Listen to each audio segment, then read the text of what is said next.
So, I don't know, do you want to try an intro? Hi everyone, welcome to my show. So, Okay. so this Uh, is the what's it called? well, I mean, we could call this ball talk. We thought about that. We could Ball say talk. touch Yeah. wood, posting in. I don't know. Um, there could be many names. I mean, I guess Uh, we'll figure out a temporary name maybe for the show. It's football based. It's going to be probably just a chance for us to talk about Villa more than perhaps we would on the normal podcast. So we'll still have that, and this is like a football based, maybe even sports based podcast. yeah, It's quite hard to fit sports and football and Villa into a more general culture and society podcast. Um, so yeah, I mean, for now, let's refer to this as Ball Talk, I guess, because that's the most catchy name. Um, yeah, what do you think? yeah. Fuck it. This is Ball Talk, a subset of the Slipper Sessions podcast. We'll talk about Aston Villa quite a lot, football more generally, hopefully, but might get sidelined with the Aston Villa thing. Especially while we're good anyway, we've got to make the most of it. Yeah,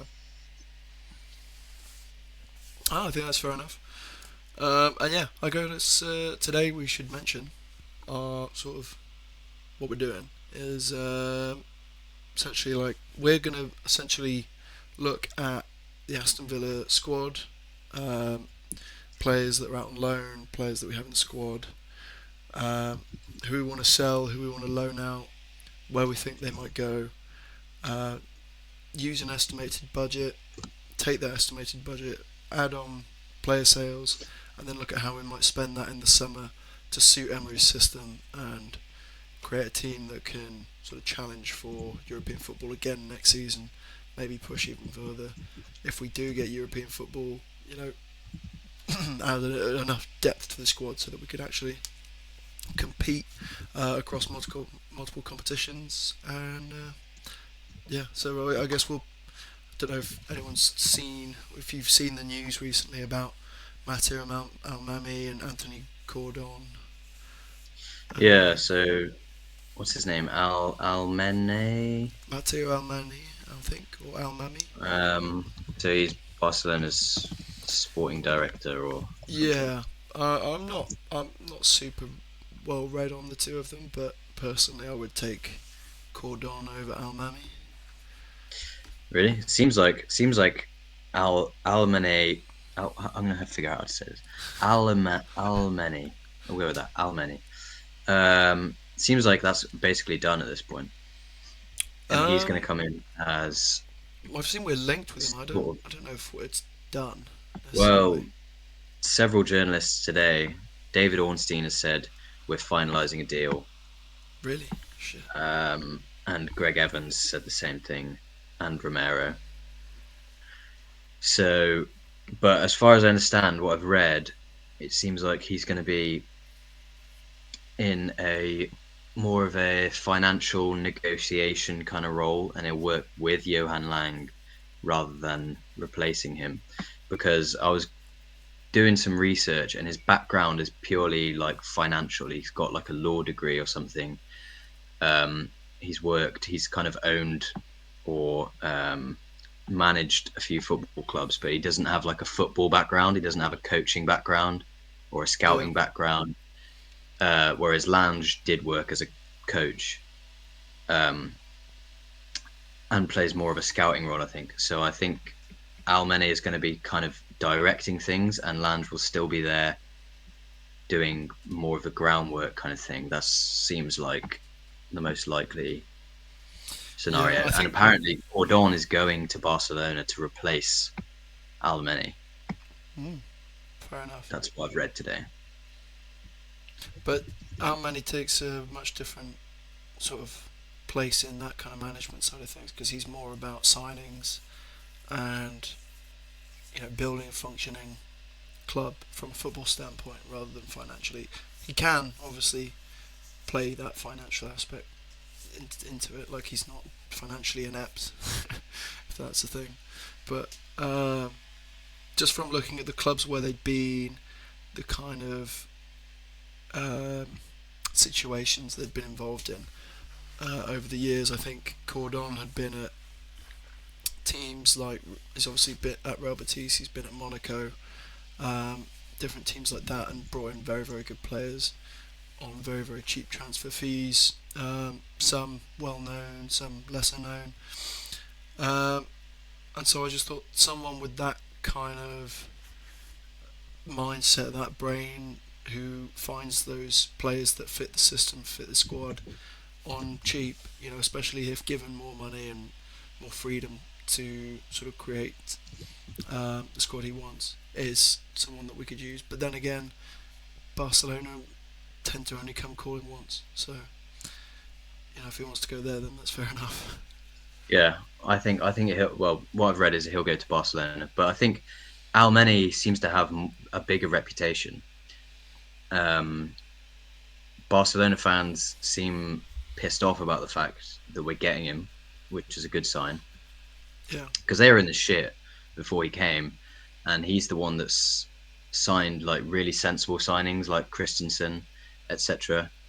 He's been, before that they signed but more Coutinho from for like 120 mil. a They signed financial Neymar. standpoint, is that Well, I don't know. I don't know how much of a role he actually had in choosing the players, but it seems like from his under his tenure at Barcelona, they always made smart signings. They made signings that actually improved the team rather than were big names, and they didn't tend to overpay for anyone except possibly Rafinha. But Torres, um, yeah, Torres and Kunde, Rafinha are a little bit iffy, maybe? but generally he's taken them from a club that was in a bit of a shambles to a team that is top of La Liga, and he did the same with Valencia. He turned them into a pretty stable top four team in La Liga. Um, and I think he worked at Mallorca before that, or whatever, or something like that. But I'm not sure about his Mallorca stint. But So at least from running the club from a financial perspective, he is more sensible, I mean, he perhaps just he just seems than to he most. seems to be a really good negotiator. Everywhere he's worked, he's improved the club. So Fair enough. I think yeah. it's hard to know. Yeah, it's also hard to know what Johan Langer has done or will do, considering Christian Perslow's just had his fingers in so many pies that I think he needs to take them out Yeah. of. But well, I don't know how much of a role Christian Perslow plays in everything apart from PR and commercial aspect. But Well, if that's the all he thing with does, then I'd rather that, to be honest. yeah, I think maybe getting what's his name again? Malamene. Almani, Alamene. Alamani. With him is that uh, maybe it means that Perslow can take a step back from the football a little bit. If I hope say so. our footballing side of things is Almeni and Lang. Lang is more of a footballing background, works more on the scouting side of things. Almeni works on the negotiations, the Yeah, financial side. That's fine. That's sorted, and it means that Perslow can leave the footballing side of things altogether, just realised I haven't got which my would slippers work. on. Oh shit! That was 9 minutes of blasphemy. Slipper Cut it out. blasphemy. But yeah, no, I think going forward, if that was to be the way things were ran, especially with the links Almani has uh, with Una Emery's team already, then it could be a good way to go. My only issue was if he is just replacing Langer and he doesn't have that footballing knowledge, then we could be left with a little bit of a gap in that sort of Mm. directing team. But yeah, no, from what you've said, you've convinced me, to be fair. But either way, we're ignoring them because it's me and you, or me or you, who are going to be directors of football for today at Aston Villa for at least the 2023 season, summer, perhaps even maybe January as well. I mean, I know with my plan, I do have nearly 30 million in the budget for January, so if we need to make any emergency signings, it's there.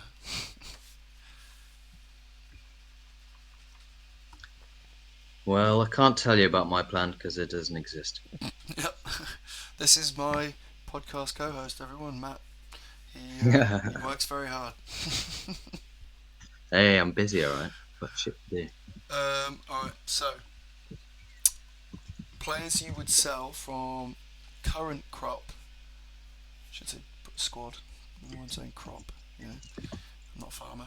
Well, technically, a little bit, but You're a bit of a farmer, mate. not Sorry. not. Don't live on a farm. Don't work on a farm, but do have a farming family. Um, anyway, fucking shut up about farmers. And then players that you would sell for players out on loan as well. Um, so for me, first off, I'm selling Chambers. Um, I think the transfer valuation of about 8 million is probably pretty accurate. Maybe you would get like Yeah. 6.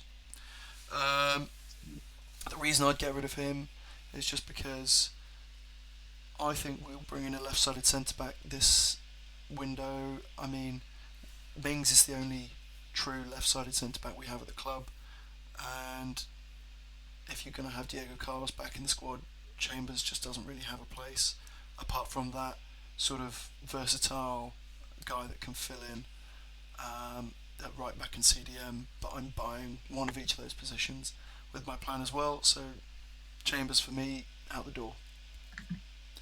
What about you? Fair. I don't know. So I'm just looking at the team. So my centre back's definitely keeping Carlos Mings Konza. Um, so I'm thinking maybe you want another, like you say, maybe another left-sided centre back who is able to come into the first team if needed. Yeah. Um, So I would you sell just Chambers? Chambers is useful because he plays a few positions. Like he can play midfield, can play right back if you need him to. Here's my thing, right, when it comes to Chambers. If he's going to be the backup, right, so I'm bringing in a DM, bringing in a centre back, bringing in a right back. If he's going to be the double backup, that puts players such as, well, I mean, I don't know, in my plan Kessler's getting loaned out, but say he doesn't, that puts the youth players as backup, backup, backup. Like Yeah, back up to the backup to the backup, which, I mean, they are youth players, yes, you can't necessarily trust them, but if you're going to have that many layers between them, how can you really honestly tell them there's a pass for them into the first team yeah, squad when you've got three 25 to 32 year olds or four 25 to 32 year olds in front of them? yeah, It's just not a good idea, yeah, especially as well from like if you do want to spend money, you've got to sell players, and if we kept Chambers any longer, I think his value would just keep going down, which is why I sell him. fair. I'm gonna keep him for now. I'm gonna see what my team looks like at the end, Fair enough. and Um, so yeah, next on my list, I've got Luca Dean. I'm selling. yeah. I was just Transfer gonna say I'm marked. looking at left backs. Transfer mark values him at 17 million. Uh, I thought it might be a little bit more realistic that we get 20 to 23. I didn't put that into my budget just because I don't know if that's just my bias or if I am being realistic with that. But I added the 17 million for Luca Dean because I feel like we would be able to move him on just like we would with Chambers. So that uh, that's in my budget. The reason I'd move him on is just because he is so one-footed and he doesn't have great pace or progression ability. He just has sort of set pieces to an extent, and a good cross on him. and he's relatively good defensively, but there's a lot of players who are relatively good Yeah, defensively at I fullback who think he can just also doesn't offer a seem lot to going fit forward. the. He doesn't seem to fit the style that we play at the moment. He doesn't fit. He's nothing like Moreno in terms of how he plays. So Yeah, if we bring Dean on, then we've got to change like the structure of the team a little bit. And also, I think to be fair, when we bought him, he was a good player.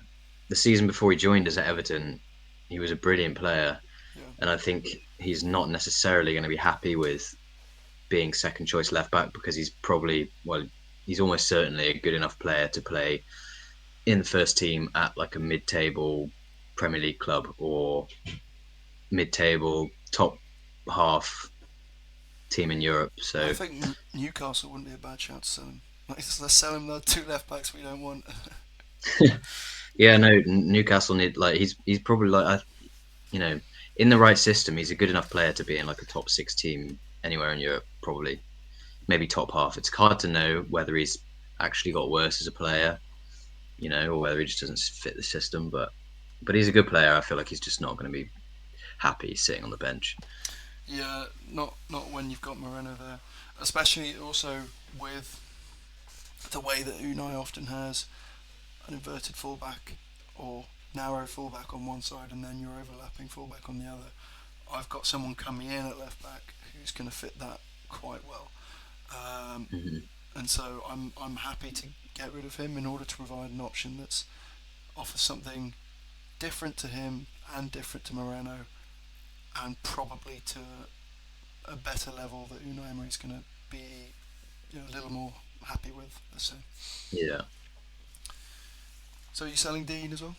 What's your thoughts? yeah. I'm selling Dean. I'm looking at left backs. I'm thinking, do we have to sign two new left backs, or do we sign one and then use Mings, use a youth player? Well, Crescent could be coming back. You could probably put John McGinn there or something. Honestly, if you really like, if Moreno sign a new left back and both of them happen to be out or injured for whatever reason, you can probably put a centre mid there Yeah. Well, or a if youth both of player them are out, if you're desperate. Crescent's coming back, and also I would add to that as well. My plan: we keep Young, and I'm also signing a right Yeah, back. yeah. So you've I'm got keeping Young. your Yeah. starter, your backup, both the backups offer Yeah, true. something Yeah, I didn't different, thought about that. Put and Young there. then you've Yeah. got your Young as your backup for both sides, um, without necessarily being like the priority player. Like Yeah, if you fair. wanted to bring in a youth player, you've always got that option still. Um, so that's yeah. I've also got Coutinho going out. Um, Yeah. Now, a little update on this. I did watch something today where they were talking about the fact that Coutinho actually has a 50% um, sell-on clause to Barcelona. So if we did sell him for the 14 million, which I expect we would, or we would loan him out, we'd only actually get 7 mil of that back. So I'm going to do a little update Right. now, say that we'd get 7, and take that off my total budget and my January budget. So yeah, Coutinho, I don't think I need to say a lot, really. He's just, while he's had good moments, those moments come from his talent, which he can't display because he just doesn't suit the league, and he's purely a technical player. Like he doesn't seem to have the right decision making most of the time, and that's just one aspect. The biggest problem is his physicality and his work rate and positioning.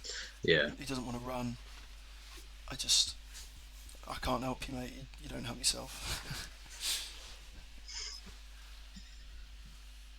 Yeah, pretty much. He's just I don't know. Yeah, I think he's the kind of player where he needs a very specific system where he can have a role where he doesn't have to have any defensive duties, basically, and the team allows him a lot of space because he's not even that good in like tight spaces. He needs a fair bit of space to get his head up, pick a pass or shoot. That's his strengths are creating a bit of space, picking a pass, shooting. But every game he's played for Villa, even when he has had good games, it's been like tiny fleeting moments. And his defensive work rate is pretty bad. He's kind of just a Floats. bit of a wasted position, really. When there's so many more players that are like Ramsey, for example, is not as he's not as creative. He's not got the long shot on him. He's probably not got the vision. But as an all-round player, I'd have Ramsey over Coutinho all day, and Ramsey's like 22. You know, I think he's 21 still, actually. Might is be he? 22 by now. I'm not sure. Um, Unfortunately, I don't know Ramsey's birthday. But as well, I mean, Coutinho defensively reminds me of when McGinn first started playing right mid, and we would just Mm, remember in the pub we were just watching him like he has no idea what he's doing. yeah, He's yeah. just stood He just doesn't there. know where he is. He's completely lost. He's Yeah, just yeah, and that's just Coutinho like 90% of the time when he's on a football yeah, pitch. And that sounds so yeah, ridiculous to say because it's Philippe Coutinho. yeah. It's annoying because when he has played, sometimes he's looked really good, especially when he's in the box. He's got a good finish on him. He seems to have quite good positioning in and around the box, but in a game where it's fine margins, he's just not the player you need a lot of the time. He's a player where if you're comfortably winning a game 2 or 3-0, he might get a goal because he'll find space, he'll have a few chances, but he's not. He just doesn't seem to have like a bit of spark that makes him the game changer that he kind of used to be. I don't know what it is, but Yeah, but he's he's just moving not on. it. Yeah, Not it. and I mean those wages as well, 120k, get them off the books. Yeah, Because wherever he goes kind of next, he stupid. knows he's not getting that. Whether it's No. Galatasaray, Corinthians, I'm sure they could pay him 70, 80k a week wage for a fallen star like him. That'd get them a ton of publicity, ton of shirt sales, that sort of thing, Yeah. and he would be happy with that because he knows he's not worth the 120k anymore. Maybe he fights to stay and refuses to leave, but I feel like Unai Emery wouldn't let that happen. He wouldn't let that damage the dressing room. I think he'd No. have too much respect for what Unai Emery's done. I don't I think just it don't would see why he be. would either. I just can't see that happening. Yeah. So So, Coutinho out the door, pretty unanimous. Um, so I might as well probably give my most controversial one, which for me isn't controversial, but for some maybe. Leon Bailey. Transfermarkt has him at 25 million value, 25 million euros, and so that's why I put him down on selling this him. because I think we can get the same money we had for that we bought him for because he is only 24 still. I think maybe 25. He is on 7 goal contributions this season, which while it's not great, being in the Premier League, top league in Europe, I think that's enough to show other teams, say in the Bundesliga or Serie A, that he's worth a punt on if we didn't want to keep him on anymore. Um, Yeah. and if I mean, Villa fans probably won't need me to go into why I want to move him on. Well, No. yeah, on occasion he does whip a nice ball into the box, or you know, whip one top bins. I mean, I looked at his FB ref stats, and I don't want to go into detail on them, but essentially they tell a very accurate story of what you see on the pitch. He can get the ball, he can run 50 metres with it, but then he can do nothing with it. He'll lose it, he'll pass it backwards. He has some of the worst stats in the top 5 European leagues for any wingers for actual end produce, progressive passes, um, beating players. For a player that's supposed to be a tricky winger, he just doesn't deliver. Yeah. He is surprisingly bad at beating people, considering that's supposed to be his whole thing. Yeah, and if we can still get 25 mil for him, I think we took a risk signing him. It didn't pay off. Cut our losses while we can, and Yeah. reinvest that money into someone who looks a little bit more promising and can actually fit Unai's system. Fair. Um.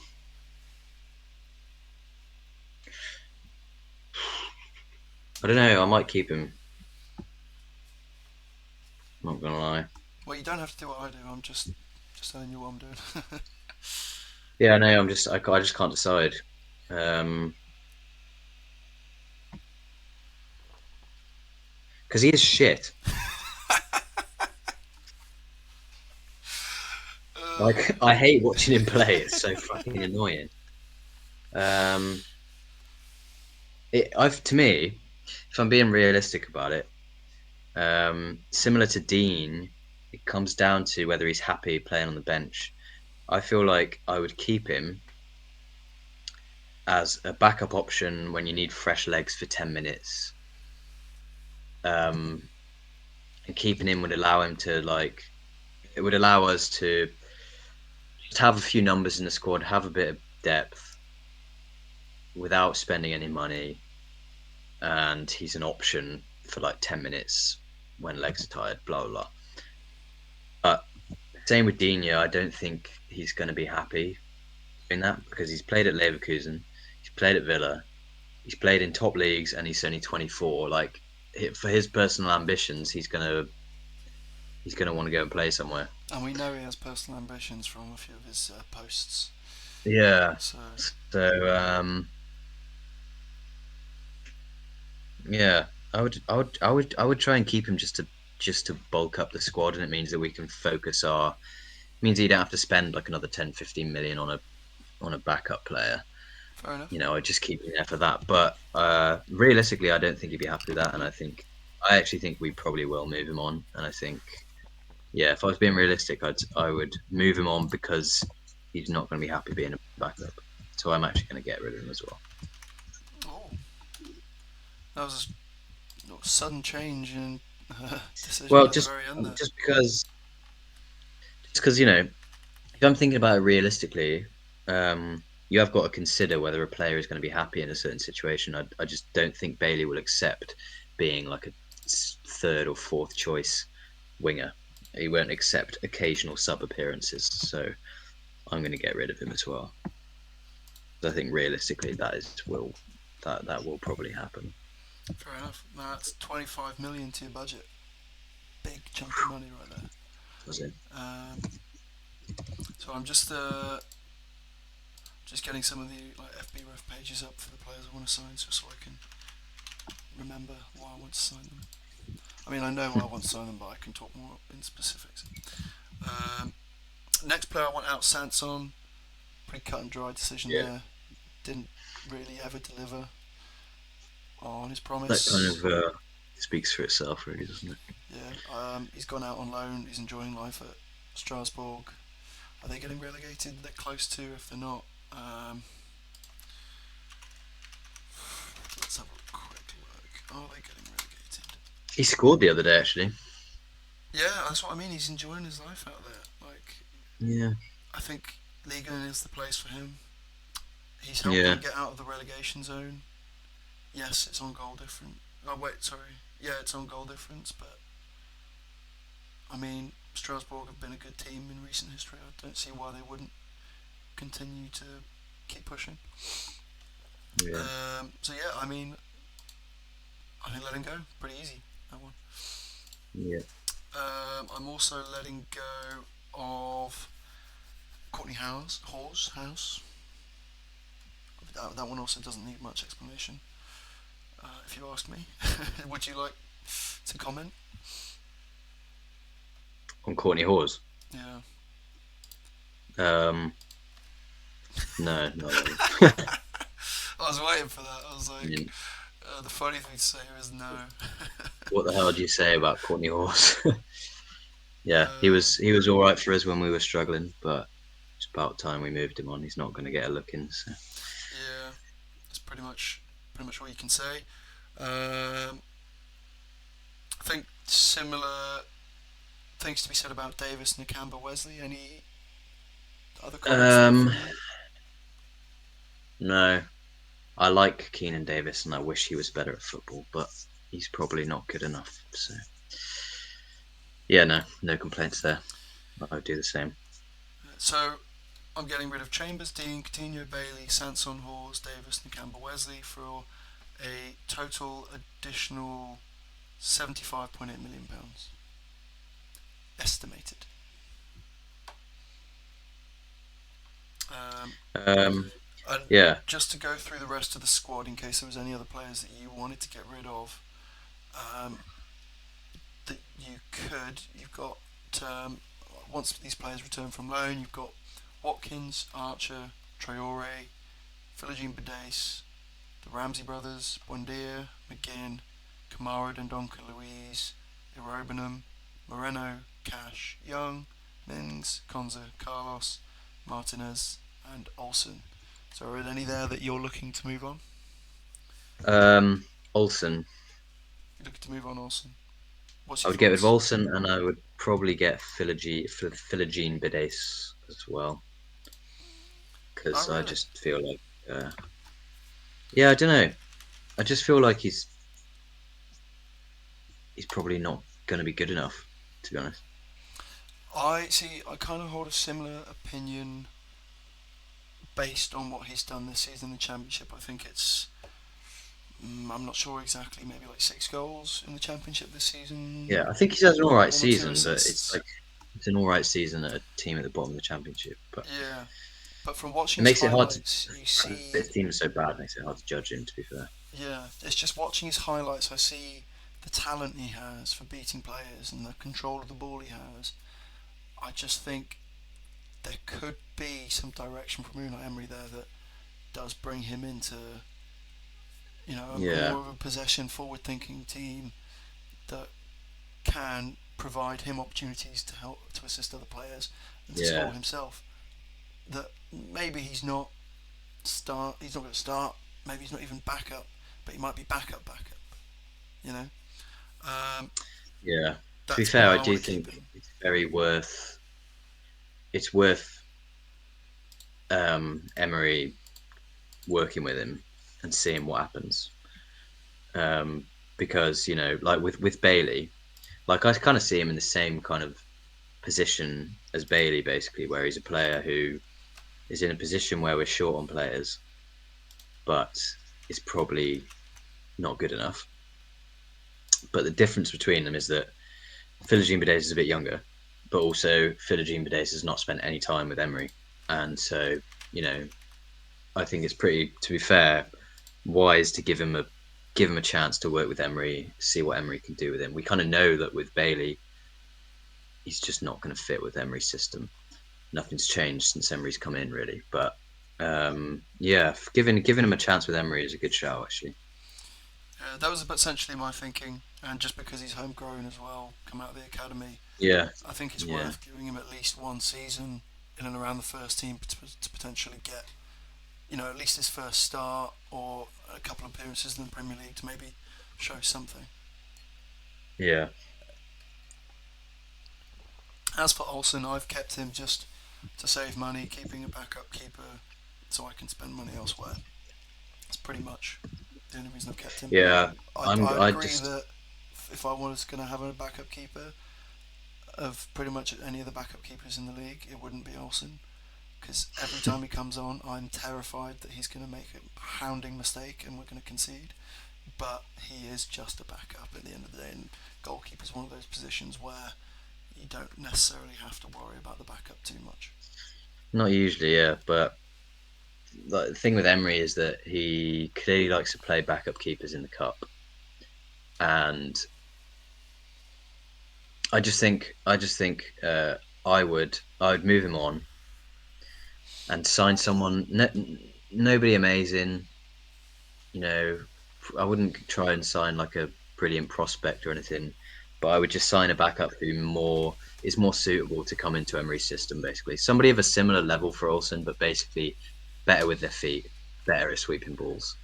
Pretty much Yeah, doesn't have to be a brilliant player, just somebody who, because Emery I think will play backup keepers in the cup, and I think it's worth having someone who can actually come into the team and fit the role rather than someone who doesn't seem to fit very well at the moment. So yeah. that's Well, what I do. to be fair, like my budget has space for a keeper, but I just thought there, save that for January. If it's a massive problem in January, then we can buy a new keeper for the FA Cup, and Yeah. there you go. So just looking at the two players you wanted to get rid of on transfer marks, see what extra funds that would give you.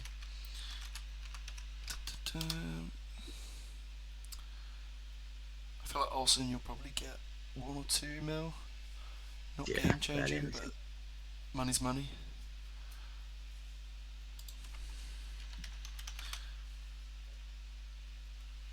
Alright, let's see what happens.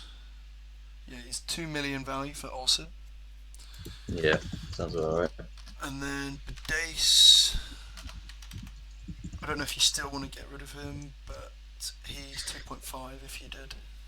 Yeah, I'm thinking I might keep him. Because I figured I decided I was going to get rid of Bailey. Because he probably wouldn't be happy being like a third or fourth choice player, whereas Bidace might be. Um, might be happy with the odd cup appearance and maybe a 10-minute sub here and there. Yeah, Um, so I'd maybe just keep him as a squad option rather than Bailey. So I'll probably keep him actually. yeah.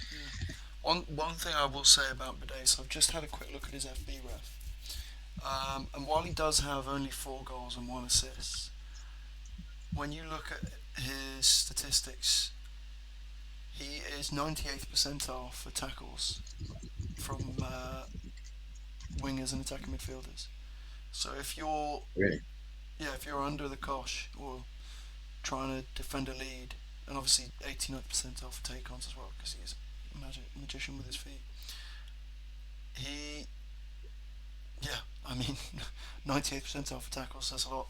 2.59 Yeah, that's tackles crazy. per Yeah. 90. 78 for 76 for interceptions and blocks. 60 percentile for clearances. So he does provide that hard-working aspect that Unai will like. So I think there's definitely a role for him. Um, but we're talking like backup kind of role. Yeah. Um, just when it comes to loans, I'm thinking loan Wilson out. He's got, I think, like 7 and 8 for under 18s. I think he's got like 4 and 6 for the under 21s, and he's still 16. Maybe that's too early. Maybe you leave him another year to really develop him under our coaches and in our system. But I think for a player like that, the sooner you get them in a professional environment scoring goals, the better, really.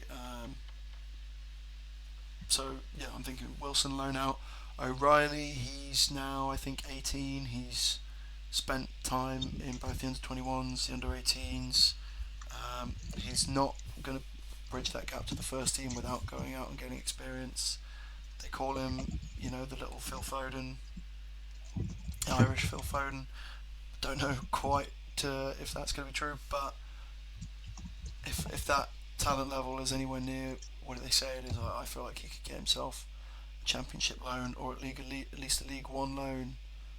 And if he's in League One with that kind of talent, then he should be performing, and we would see that.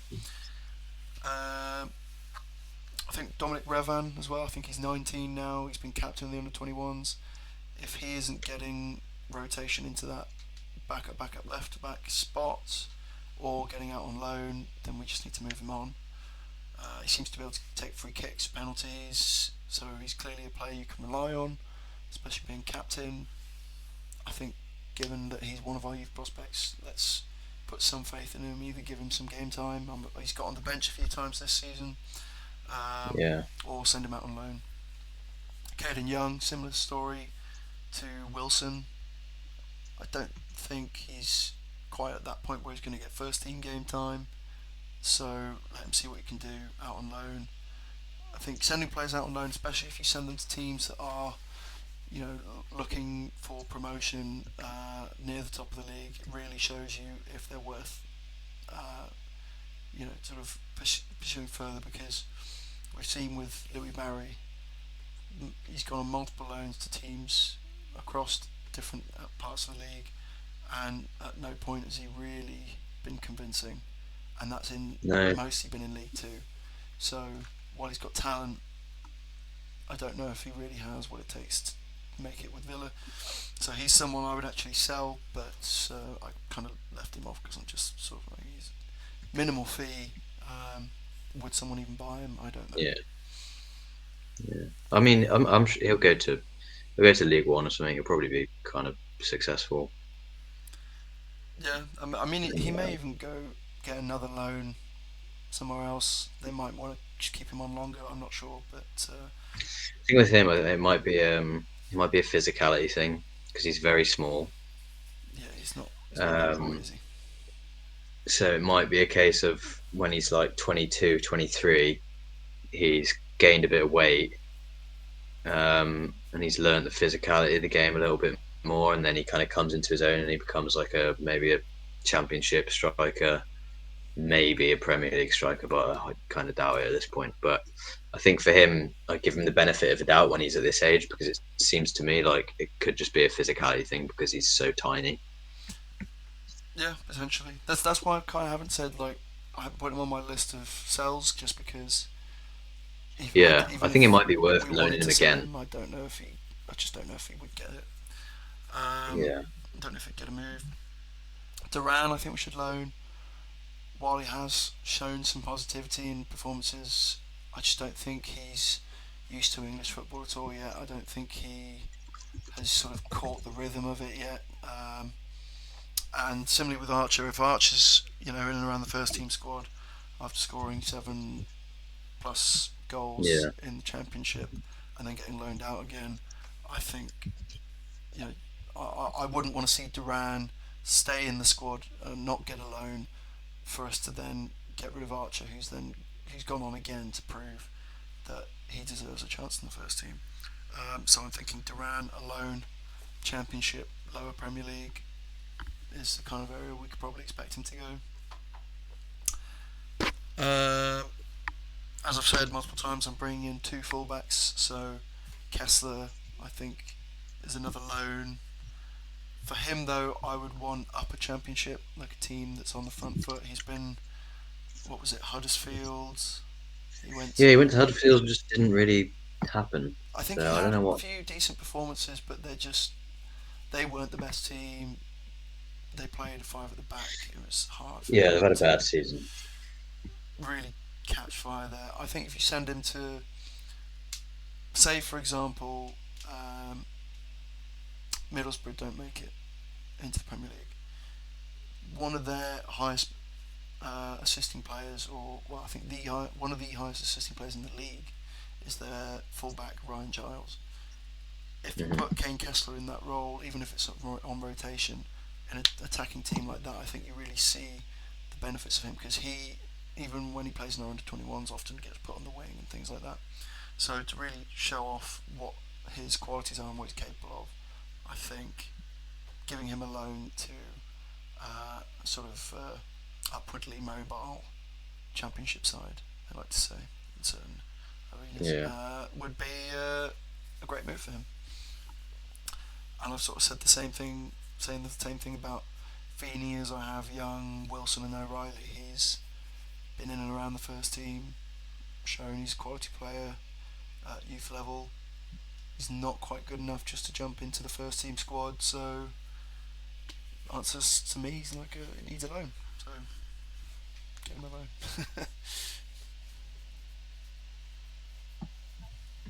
um, yeah, probably agree with all them. I mean,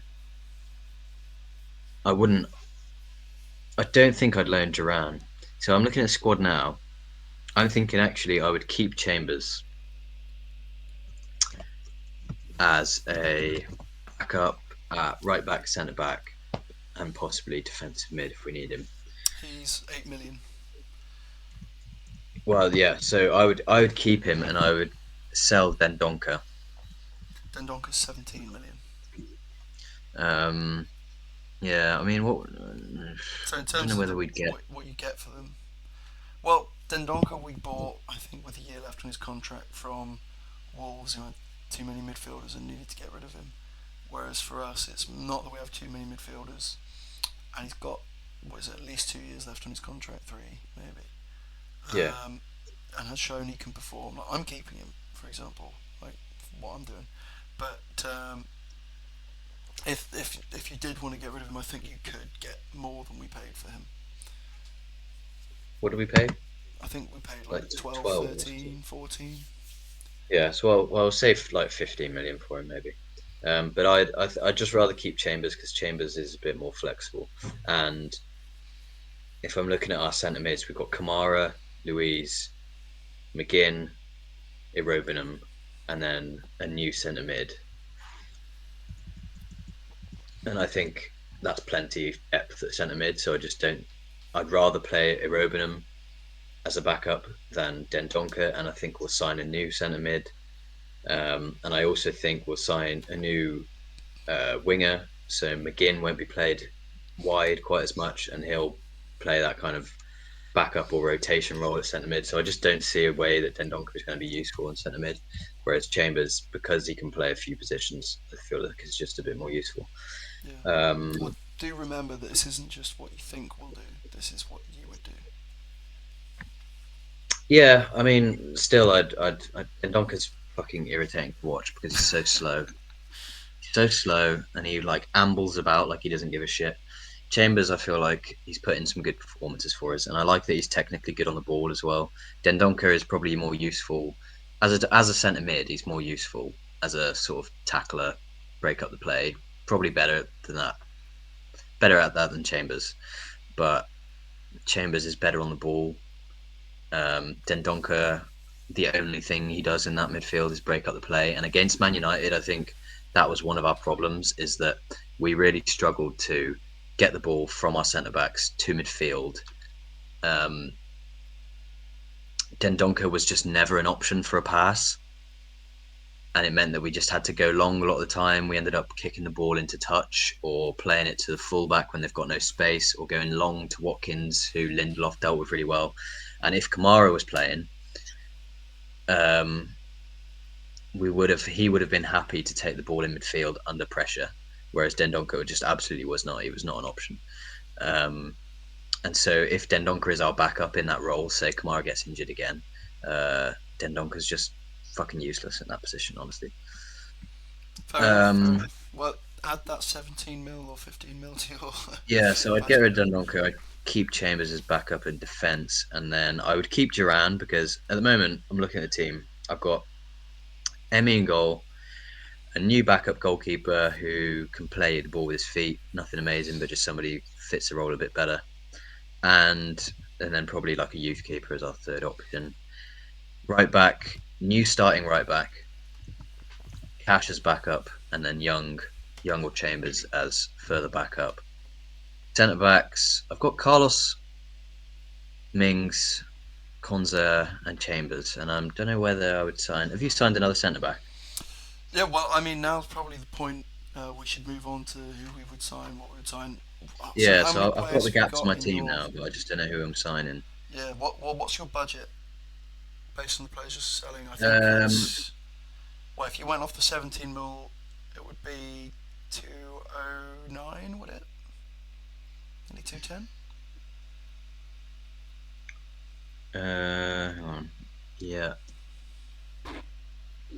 Yeah, yeah. I've not sold anyone that you haven't physically. Unless am I selling? Well, Yeah, no. you've It's just it's the basically same, but swapped Chambers for yeah, Donker, then you just yeah, added yeah. 9 mil. Sales is the same. Yeah, Yeah, so you except should be on Dendoncker. 209.8. Yeah. Right, well, I'll tell you like the first easiest sort of signing we can talk about, just because it doesn't really affect other positions too much. It's someone we need to sign, and I think this would be such a good option for us. Um, so I've gone with Arthur Theat or Theats from, is it Rennes? Stade Rennes? I think it is Stade. God Yeah, knows. Stade Rennais. Uh, if you look at his defensive stats, he's not the kind of all-action, uh, you know, high tackles, high interceptions kind of player that sort of Mings and Konza tend to be. He is, Mm. however, incredibly good at progressing the ball. He's decent aerial threat in the box as well. Just to reel off a few of his statistics: 98th percentile for progressive passes, 84th percentile for pass completion, 91st percentile for passes attempted, 84th percentile for progressive carries, 95th percentile for XG and expected assists, 97th for XG alone. Don't really need to talk too much about him. He's sort of all-round ball carrying, attacking, not attacking, but um, sort of press resistant, great on the ball centre back that I think Unai Emery's crying out for in this team. Because if there's no route to the DMs, as you say, we just tend to hoof it long and hope. Yeah. Whereas he provides that kind of stability in person who can carry the ball out from defence when perhaps his options are a little bit low, or pick out a So are you long starting ball. him? Um, he doesn't necessarily have to start straight away, but if we're going to have Conference or Europa League next season, players will need to Yeah. be rested. Rotation will happen. And if Yeah. he gets a couple games in European competitions and cup competitions, maybe a couple of lower Premier League sides he plays against, and he shows that quality and shows Jeremy what he can do, then maybe he does start over Mings. It'll depend what we need. Cause obviously Mings provides a little bit more height. I think this guy's between 6'1" and 6'3", somewhere in that range. And he does score a few goals. I think he's got 4 goals this season, 3 in the league, 3 in the Europa, and as well he is only 22, so he's got, what is it, 9 years on Mings, 10 years on Mings. Yeah. So he doesn't have to start straight away. He just has to come in, start learning the system, and before you know it, he will be starting, whether it be next season, season after that, and I think he will be an incredible player for us if he did so. Um, yeah, so I don't know Sounds who good to you've me. got in mind at centre back. I don't know. I haven't. This is the problem with the Been, research. Like you can kind of pick who you want to get rid of, but then when it comes to replacements, there's a lot of time yeah. you've got to kind of put I it into. don't. I mean, well, that's the thing is that I don't even know if I would sign one. Definitely. I think my priority would more be at right back, starting right back, centre midfielder, striker, and a winger. Like Well, just to I'd, provide some I'd sign context. those players before so I'd sign a centre back. So Yeah, well, just to add a little bit more context, his transfer market valuation is 20 million. Um, I think I've put 35, which is I think is my biggest overestimation, just because he is so good in progressing the ball and attacking. Um, so I'd be happy to pay 35 for him, but realistically, transfer market says 20. It's probably somewhere between the two. But I do have a total spend of 180 million with 7 players, so he fits in for me. I don't know. I would sign a centre back uh, with 210 million in the budget, but it depends yeah, what kind no, of caliber you're going after. I think I would. Yeah, Because you've got it's someone like just Pau Torres, who's got a year left on his contract, yeah, I think, who you could probably sign, transfer mark, say 45 mil. You could probably sign for less than that. I mean, if City came in for him this season, I don't think they'd be paying 45 mil.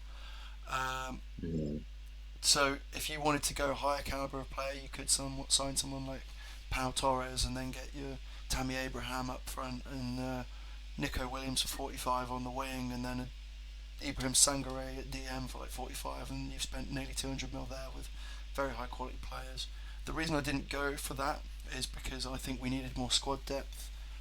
I think we needed players who were a little bit more specialised to roles that Emery's got set already in this team.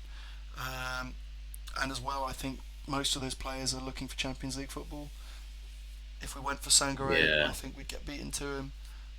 If we went for Nico Williams, I think there's a chance we could get him, but he has been linked to Arsenal, he has been linked to Liverpool, um, and with that release clause, I think it's quite possible someone else comes in for him. Pau Torres again, someone who's going to want Champions League. So that's just what my thinking of why I didn't go to that level and why I have gone for a centre back, because I have sort of spread the money out quite well. So Arta Theatre is my first signing. nice. Sounds good. Was he? Is he Belgian? He is, yeah, It says here that he started out as a striker. probably explains his 97th percentile non-penalty XG for centre backs.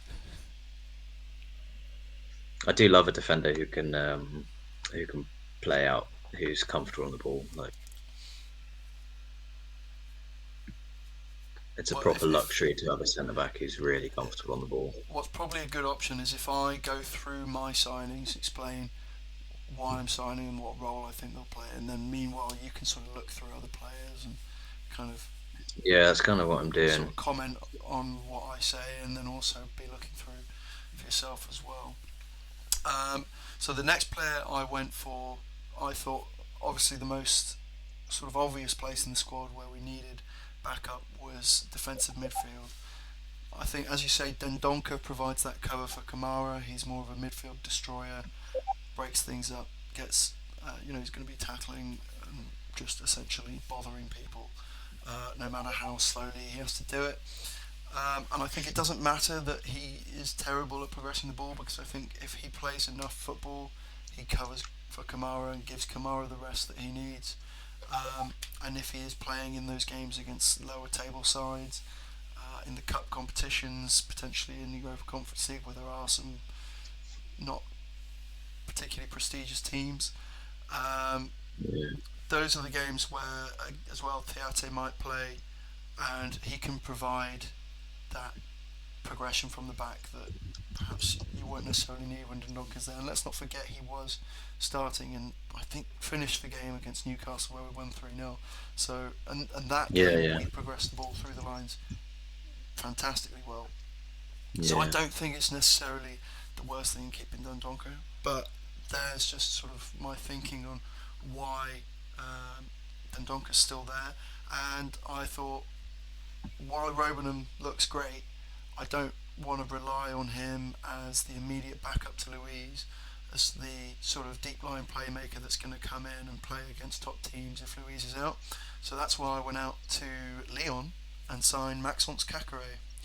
His valuation is 25 mil on Transfermarkt. I said 35. Is probably more realistic. Looking at his stats, top line you're looking at 2 goals and 6 assists from deep line midfield. Compared to Douglas Luiz, I think that's incredibly similar in terms of goal contributions. I think Douglas Luiz is more like 6 goals and 3 assists or something like that. So he's yeah, that kind of deep line player who is active defensively, um, great at progressing the ball, is great at take-ons as well, progressive passes, get touches in the attacking penalty area, and then is also great at setting up teammates and creating shots for his teammates and for himself. So I think, as well, being only 23, he's a player that some Leon staff have said he's going to be an absolute superstar for the price that it cost you, and the kind of role he could play in this team alongside Douglas Luiz. I think he's a no-brainer really. He's probably not quite as physical. I mean, he's probably a similar height to Douglas Luiz, about 5'8.5". But his role isn't to be that destroyer. Yes, he will hassle players. He will make tackles. He makes a lot of blocks as well. I think it's 86th percentile for defensive midfield or midfielders for tackles, and 77th for blocks, 59th for interceptions. So he's clearly active. But then you can see Ariel's 29th percentile. He's not going to be great in the air, but that's not what he's there for. yeah, If you look at players most similar to him on FB for example, looking at Bruno Guimaraes, so that's a fairly diminutive, defensively active player who's going to run a lot and create a lot in the final third, progress the ball a lot, and I think that would be a perfect addition to this squad overall. So, I don't know, what do you think of Maxence Cacare? yeah. It sounds good. I've just looked him up. I've not seen him play or anything. Sounds like the kind of player we would use. I mean, I was thinking just because of players we've actually been rumored with, Ganduzi. Guendouzi for centre mid. Um, I had a look at because I Ganduzi. do like him. He's a good player, man. He's a good player. Emery likes him, and I mean, sounds like he's a fairly similar player to Kakare. Yeah, they are quite similar. Where they differ is in terms of what you expect in output from Ganduzi compared to what you expect in output from Kakare. Um, while Ganduzi has had 4 goals and 4 assists in all competitions this season, um, that's come from a very, very low XG in expected assists. Um, like I think he's overperformed there quite a bit when it comes to progressive carries, take-ons, getting forward into the opponent's penalty area. He's been that's just been virtually non-existent in his game this season. Mhm. That's something Douglas Luiz does quite a lot. While I do say that he is 95th and 98th percentile for progressive passes and pass completion, and then 90th for passes attempted. So he still can play that deep line playmaker role, but he's just not going to make those sort of late runs and forward runs to help really finish off teams when we get into those later stages of the game. Yeah. He's a little bit better defensively than Kakare, uh, much better sort of in his own box in terms of winning aerial duels and clearances. Just not quite as active as Kakare is from a tackling blocks or standpoint. Mm. So yeah, that's kind of the reason I went for Kakare instead, Yeah. just Kakare sounds good because because I had Gunduzi as like a as an option at centre mid, but also an option at left mid where Ramsey plays, where he's playing left mid, but he's kind of playing attacking mid really. Um, so I'd have Ganduzi as an option in that position as well. Sounds like Kakare is the kind of player who'd maybe do that a bit better. yeah, I think that's sort of what the gist of the stats is. They're the same price in terms of transfer market value. I just think they're slightly different players. I think Ganduzi's probably quite similar to Kamara in the fact that he's very good defensively, and then can play a lot of progressive passes and is a great passer um, with both feet, I think. But yeah, just going forward doesn't necessarily have that kind of Yeah, around game I don't that know. Douglas Luiz I does. think he's. I don't know whether it's hard to tell. Like I've not really watched either of them play that much this season, so it's hard to tell whether it's the system they're playing in or whether it's an inherent quality of them as a footballer. Yeah. Because I Guendouzi, he's good on the ball. He's good in tight spaces. He's quite dynamic. He likes to play the ball quite quickly. I think he's got the capabilities to play in a more aggressive, more progressive role, more of a Douglas Luiz role than a Kamara role. Like I think he's got the characteristics for that. So I don't know whether maybe this season he's just been put in a more defensive position. But I think if we did sign him, he would be more of a Luiz rotation option, Ramsey rotation option at like attacking midfield than a Kamara replacement. Well, I think for you, because you want to keep Chambers, um, and you're getting rid of Dendonka, you kind of need that Kamara backup. And if you Yeah, buy that's true. Genduzi, Actually. you are pretty much getting that Kamara backup. The other thing I'd say is Leon are in seventh this season, while Marseille are in second. Mm, So it's going to be a lot harder to get Genduzi out of a Champions League club who have been active in the transfer market compared to Leon, who have been relatively inactive compared to Marseille and have really underperformed this season. I yeah, think true. just in terms of the realism of the transfer and the fee that you're probably going to have to pay, I think Kakare is probably better. But then again, they are slightly different players, and you are your own football director of football, so you make your decision. Yeah, well, I'm a director of football who's done fuck all research, so. No, that's fair enough. Well, I'd like Mikel Merino from Sociedad, Yeah. How much is he but costing you? he'd cost like Check he'd on be transfer expensive. He'd be marks. like See what he says. 50, 60 million player, I think.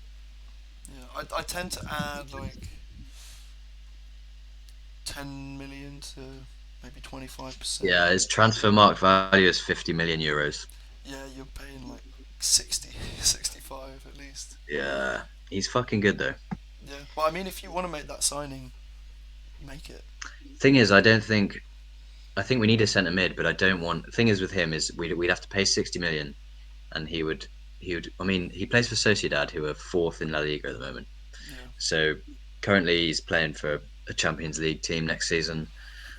So if you're signing him for 60 million, he has to play. He's going to expect to play every week, and he's going to displace one of Luis or Kamara, which I don't really want to do because I think they're both good enough.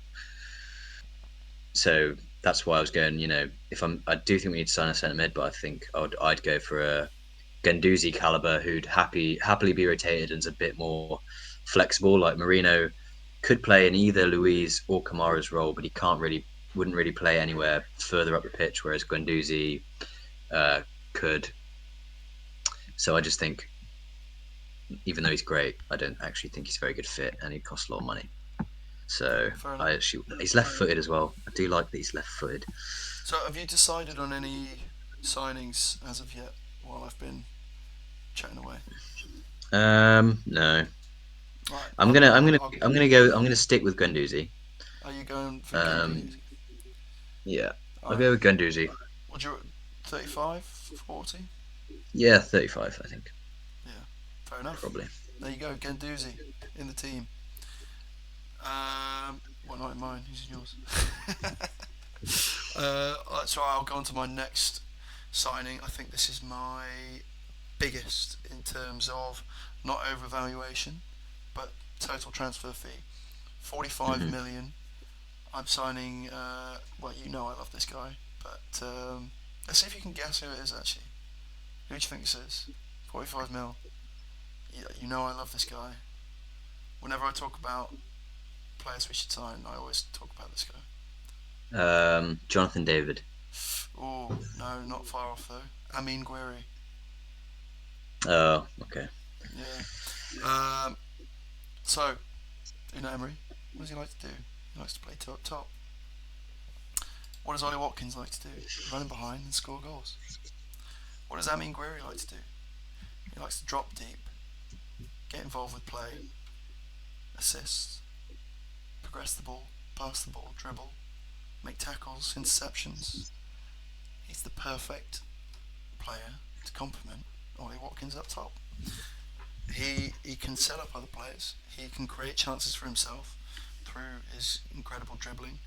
Um, I think 73rd percentile for take-ons for forwards, 94th percentile for pass completion, 83rd for progressive passes, 90th for assists, 90th for shot creating actions. He's just that sort of all-round attacker, kind of in the same vein of someone. I'm not saying they're on the same level, but like a Griezmann or a João Felix, that sort Yeah, of could play number nine, could play slightly further back in number 10, could possibly play slightly out wide. Has got an eye for goal, but is also very creative and very technical. I just think playing him up top in a two with Watkins, it kind of provides that sort of pivot point where Ramsey can come around the outside, give the ball to him. Because at the moment we don't have anyone in close proximity to Watkins all the time that can just no, ping a ball into him from 5-10 yards away, who's always going to make themselves open, who can also retain the ball really well. Because like Buendia's supposed to be that, but he has to drop deeper to help defend. He also isn't the best when it comes to retaining the ball necessarily. He's good at getting the ball turning and finding a ball in behind, but if he can't get that space and he can't make that turn and the ball isn't there, then we kind of get stuck. So if we had Buendia coming off that right hand side, for example, and McGinn's on the bench, and then we've got Amin Gueri and Watkins up top, you kind of see that progression of the ball goes from one of the two DMs out to Buendia or Ramsey, they try and find Gueri, or maybe they hoof it up to Watkins, he heads it down to Gueri, that sort of thing. He just provides that yeah, kind of step in between with a little bit more creativity than what we've currently got. And I think, at the age he profile he is, um, 23 years old, 5'10" and a half, so not necessarily the smallest guy either, but not huge. Currently got 13 goals and 6 assists this season's a very, very similar tally to Ollie Watkins. Um, Shows that he can do both. Actually, I made this comparison, but I didn't realise his most similar player on FB Ref is Antoine Griezmann. Um, so, yeah, I think he's just the perfect complement.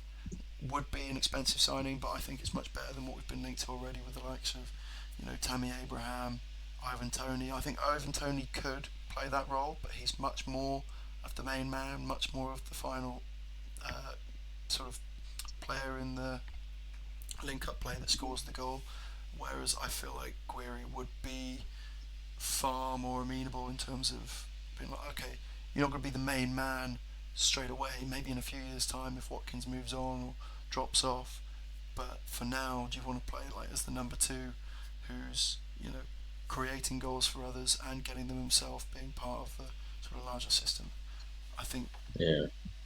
yeah, makes a lot of sense for me. Do you have any thoughts? Um, I don't know about striker. Striker's a really tough one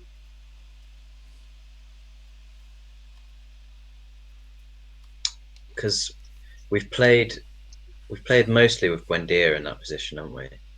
Yeah, Um, so I don't know. I don't know whether I'd try and sign because we either play Buendia there or sometimes we play Bailey there, and then sometimes midway through a game we bring Duran on and play like two proper strikers. well, So as I we've say, I've, done I've different got rid of things, and Bailey and Duran's out on loan. yeah, but I mean, I'm just thinking in terms of what type of player you need in that role. I think it is more of you need like a Buendia, you need a link up player basically, don't you? Yeah, I just think Wendy's Um, not quite. He Wendy needs to play deeper for me. He yeah, needs I space think to. Buendia is better on the left. Rotate him with Ramsey on the left. Oh, you think? I've That's got where I'd play I've got Buendia. the Ramsey brothers rotating on the left. Yeah, fair. Well, on the left, I've currently got Ramsey, Buendia, Ramsey. Also, centre mid, I might have to choose Kochku instead of Yeah, we were linked with him. Guendouzi. Yeah, Well, he's a little bit more I of a think number eight. Can play number 10, can't he? he's more of an attacking player. He could also play in that left kind of midfield, attacking midfield role. So would you be trying to create more of a 4-2-3-1? Do you think? Because you're keeping Duran, you're keeping Archie, keeping Watkins. So that's three strikers shooting Yeah, for. yeah. Well, Currently, for my proper striker position, I've got Watkins, Duran, Archer, and then I've got sort of attacking mid slash striker position with Buendia and Aaron Ramsey, and probably a new player who is more of an attacking midfielder, more of a player who plays in the hole than a second striker. yeah. So yeah, it would look more like a 2-4-2-3-1 really. I just don't know. I don't know whether maybe I'd possibly sign Guendouzi for midfield, and then I could put Kochku at attacking mid Fair enough. because I do think he's a really good player. Well, shall I go on to my next one? This one basically helps me fill out my winger positions because sort of my left hand side is if we're playing a 4-2-2, 4-4-2, sorry, uh, or well, technically 4-2-2-2 as well. My left hand side is essentially the Ramsey brothers, and my right hand side is Traore and Badace. And I've brought two new players in who are basically going to help fill those winger positions if we want to bring certain players into 10 positions, um, or if we get injuries, because I think winger is the place where more than anything you can have sort of three players in contention each side because they can switch Yeah, sides and they get injured quite often. So I'll just go through the two winger attacking midfielders that I think I'm going to bring in. So I've got Kangin Lee, 15 million transfer mark, 25 million. I've said he'll probably end up going for, that's a good and shout. Yeah. then Reece Nelson for free. Oh, that's my two. Because Reece Nelson, realistically, um, if he performs like he's performed for Arsenal this season in the few games that he's had, he'll get Yeah, more he's game looked good. time. Um, he comes in for free. It wouldn't be the huge deal if we sold him on. We could probably get reasonable money for him if we did. Um, so I think he's a player worth bringing in who's homegrown, who I think can contribute, especially with potentially being involved in four different competitions. And then Yeah, Kangin Lee, uh, if I need to go into a little bit more detail with him, 6 goals and 4 assists so far in the league this season. for a 22-year-old. Pretty good.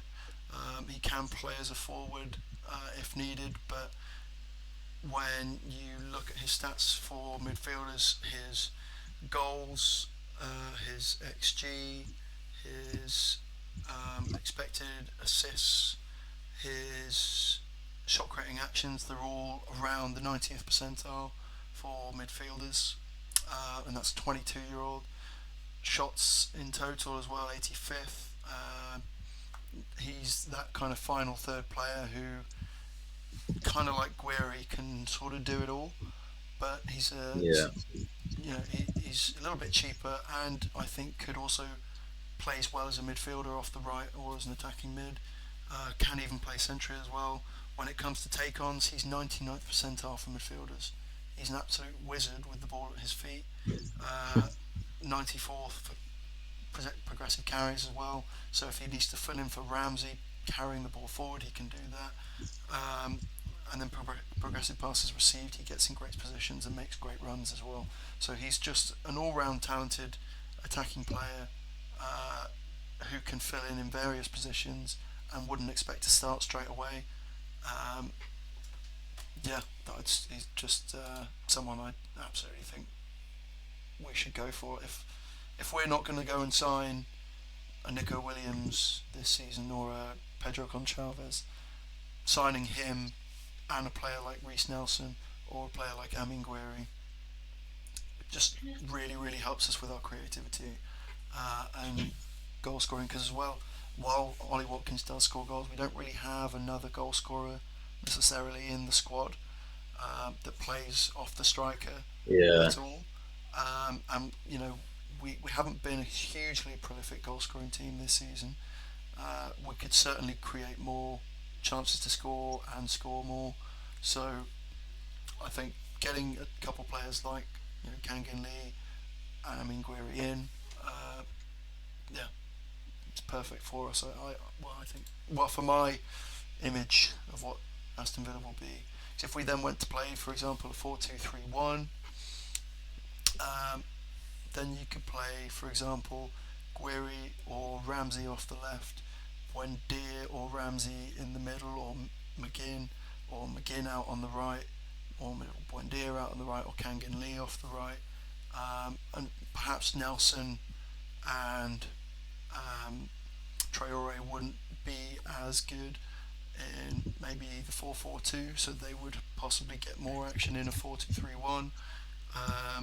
But you can see how, depending on what the formation is, what kind of team we're playing, the quality of the opposition, you can rotate all those players into Yeah. those sort of wing positions or sort of middle attacking midfield positions, the three attacking midfield positions. Um, so that's sort of my thinking going with, yeah, those three quite versatile. Sounds smart.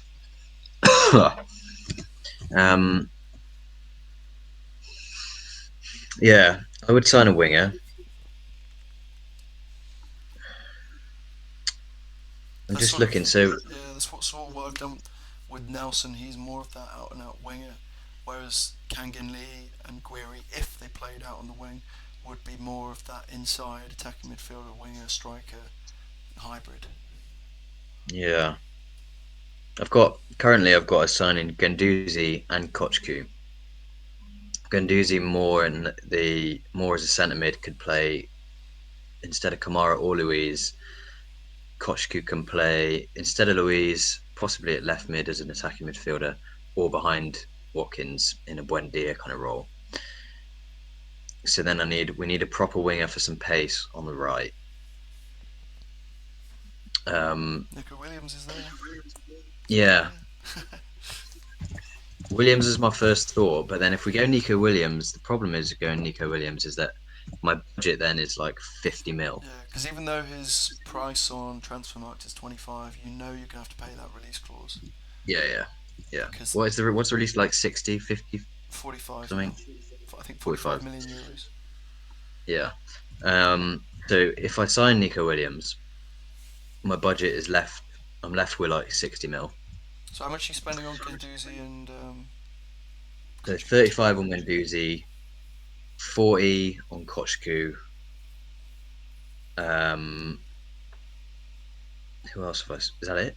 Well, you've bought two midfielders, and from what I can tell, you then want a winger and two fullbacks. Yeah. Okay, so yeah, if you were to go Nico Williams, yeah, you do leave yourself with two £30 million fullbacks basically, which Yeah. isn't bad. I can Which is tell you, fine. neither of mine 'Cause cost 30 mil. no, left back is going to be a backup player anyway, or a rotation option Moreno at least. So left back, I Well, don't. I've gone. Um, I've tried to go quite smart again with fullback options in terms of Emery's system mhm. and how they fit. So just to give you sort of context on what I'm thinking. So I've got Moreno and Cash, right?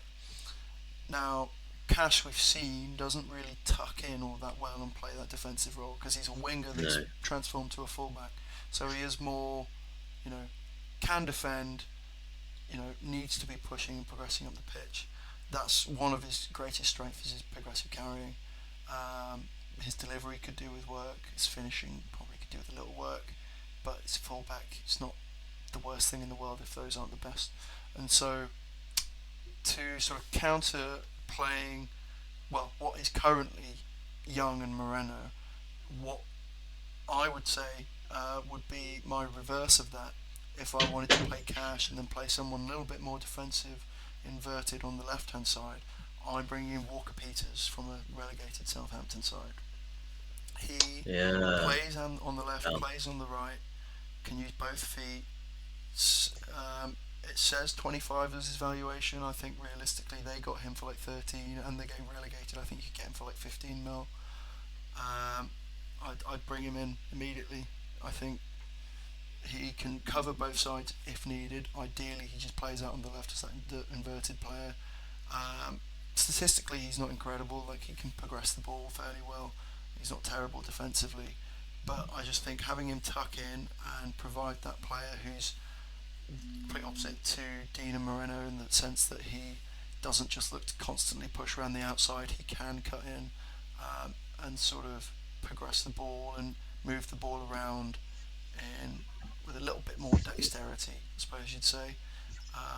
Because if we get cut off on that on the wing through the fullback trying to progress, Cash on that side we've seen basically just turns around and runs backwards until he can pass with his right foot to the goalkeeper. Um, yeah. and sort of similar thing with Dean. Moreno's a little bit better at not doing that, but of course he's way more attacking. So Walker Yeah. Peters would sort of provide that option that can just kind of be almost like that Zinchenko role where it's sort of maybe pop into midfield, sort of hang out next to the centre back when needed, Yeah. and just Flexibility is very useful when we play when you play out the back like we do. yeah, It's definitely a big weakness. Cash, especially, is a big weakness. Having a fullback who's not really an option for a pass if you want to progress the ball. Having someone who's flexible, who can take the ball in a sticky situation and can also progress it quite well is very useful. yeah, he's good at taking players on, good at carrying the ball. Um, his pass completion isn't the highest, but with the role we play, he wouldn't necessarily have to play the most difficult passes. Um, No, 90th percentile for blocks, 52nd for tackles. So again, he's a backup player that plays to facilitate playing Cash. Who, based on the player I'm bringing at right back, probably wouldn't start for too much longer anyway, because the right back I'm bringing in is an absolute behemoth. Right, he's a monster.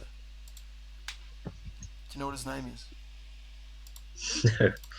Vanderson. Dan Burn. No, not in terms of size. Vanderson from out Oh, of Monaco, fucking! 18 I should million. have known. You haven't shoved about this guy for about 3 weeks. Yeah. 18 million on transfer mark, 25 mil. I've put this what we get him for. Um, just looking at him from a defensive point of view, if you wanted to sit him in next to the centre back while you have Moreno sprinting up the other side, he is probably one of the best I've seen for that. 97th percentile for tackles, 98th percentile for interceptions, 87th for blocks, 66th for aerials won. He's just an all-round great defender. If you wanted to set him in narrow at 5'10 and a half, he's nearly the height of a centre back. 21 years old, relatively cheap. 1 goal, 3 assists this season as well. If I, even though I've gone through his defensive stats and said why he would be great at staying narrow and providing that cover so that Moreno can push on, he is 84th percentile for XG, 82nd for shots, 69th for so, sorry for lost my train of thought. 60th for expected assists, 70th for actual assists. So when it comes to his delivery and his output in the final third, he's got that too. So if you do play a team and you want to play Moreno and Vanderson, who are both relatively good defensively, especially Vanderson, and can both push up and deliver, then you've got that option as well. Because you know, I feel like Emery, when he plays his sort of asymmetric fullbacks, he's trying to sort of emulate Guardiola in a sense. And if you think about how Walker plays in terms Yeah. of being so defensively sound, rapid as well, that is so similar to what Vanderson can do. But then Vanderson also shows that he's got great progressive abilities. He can take a lot of players on. I think 78th percentile for take-ons as well. He's got an all-round attacking game to him as well. So if needed, he can do that. He could probably play as an inverted sort of fullback, getting involved in the midfield as well. He can tuck in like Young can. He can go around on the outside like Moreno and Cash can. So for the price and what he offers, I think he's an absolute no-brainer at right Hmm. back. So yeah, I think that's my full list. Kangan Lee, Guiri, Theatre, Kakare, Nelson, Vanderson, and Walker Peters for a total of 118 million. That would be a mega summer. It would. That would be a mega summer. They're all But relative risks, but like not to the point where it's like bringing Leon I Bailey in. mean, there's no such, like every transfer is risky to some extent. Yeah, Um, yeah, I feel like they're all smart. They're all, even if they are risky, then they're not. Yeah, like you say, they're not Leon Bailey risky. Um, so yeah, I'm basically missing two fullbacks. Left back isn't so important because I think Moreno will be starting. Left back, I just need a backup player or rotation player. I was thinking someone just in the same mold as Moreno, basically. Maybe not quite as attacking, somebody a bit more defensively sound, someone a bit like Luca Dean, but who is happy to sit on the bench. Maybe a young player, because while we've got Chrisen, I don't know whether Chrisen is anywhere near the level of being a backup Premier League player at yeah. the He would. moment. Well, in mine, I haven't loaned him out again or sold him, so he would be backup.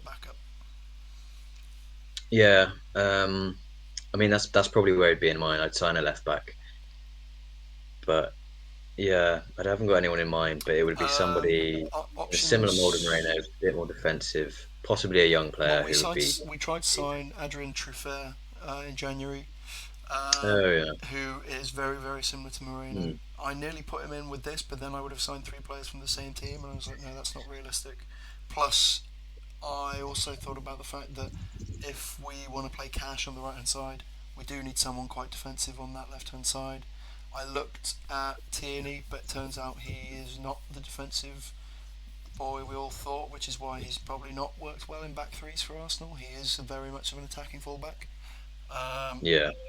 just not That's actually got such the a good kind of defender. intelligence that someone like Odegaard has to play that sort of inverted midfielder fullback kind of role.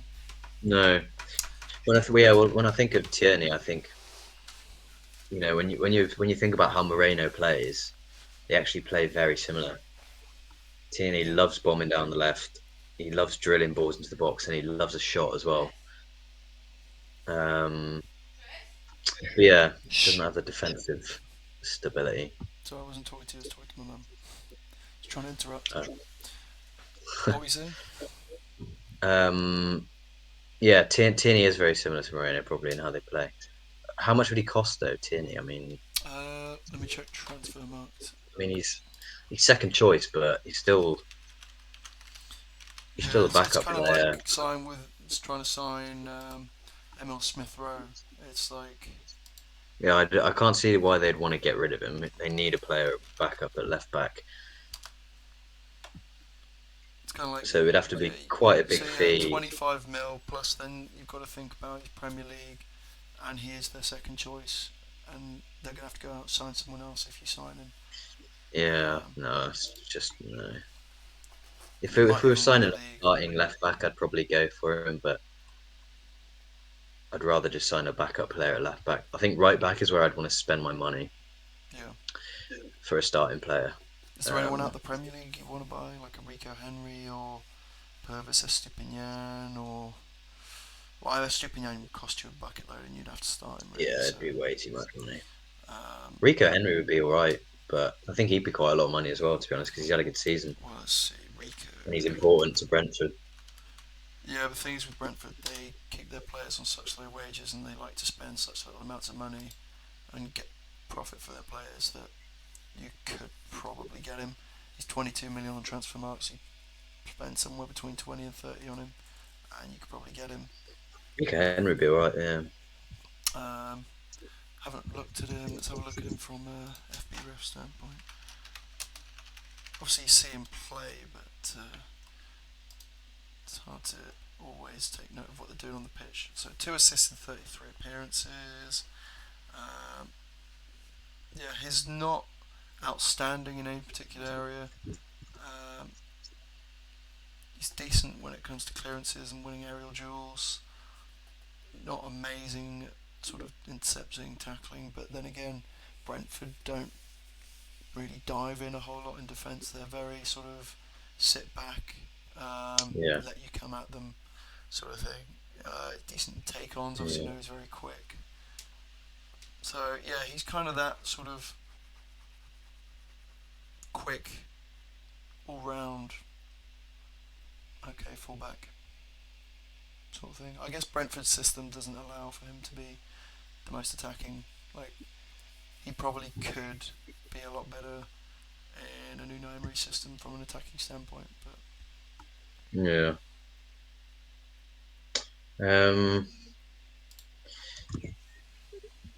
there's a player I signed on FM once. Conrad, what's his name? Conrad Lima. oh, he's a DM and he's already signed for Bayern. He signed for Bayern Yeah, this year. yeah, from Leipzig. Oh shit! Like there's a contract agreed for this summer. Yeah, Ah, bullshit. Because I signed him on FM and I played him at right back as like a defensive fullback who's comfortable in possession. Um, someone like him would be really good. But then I might have to well, the thing is with a downgrade the player Nico like Williams that, signing. he's 28, for example, on transfer mark, 28 mil. So it'd be expensive, and his history has all been central midfield. So you'd be asking him to come down to a a lower caliber of team, technically, despite the money situation and the Premier League situation, and play out of position. So even if that was something you wanted to do, I don't know if it would. I don't know if you'd No, probably go for it. yeah, I mean, I'm not saying him in particular, but somebody of that, Yeah, someone just a similar kind of player. I'm thinking Nico Williams is just too expensive, to be honest. yeah, If I want, because I think we need a starting first team right back, like a really good quality right back. Left back, we can spend 15, 20 million on someone. That's fine. so would you go for someone like Dumfries or Gertrude or Frimpong? I know they're all Dumfries Dutch, is a but bit too attacking. I know I just I named three wouldn't Dutch fullbacks. I'm not go. going to.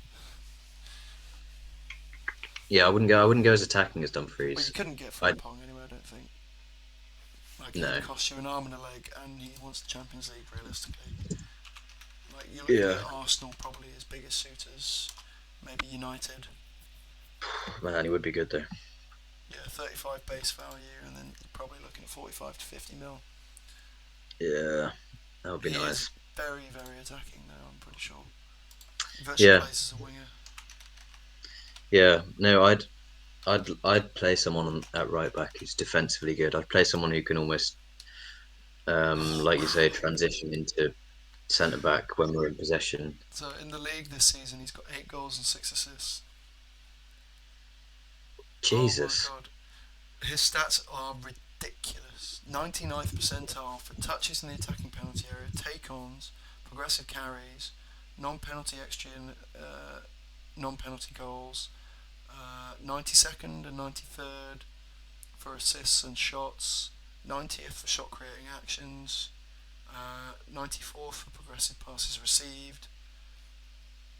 It's just, it's basically a winger. Yeah, crazy. This is nuts, yeah.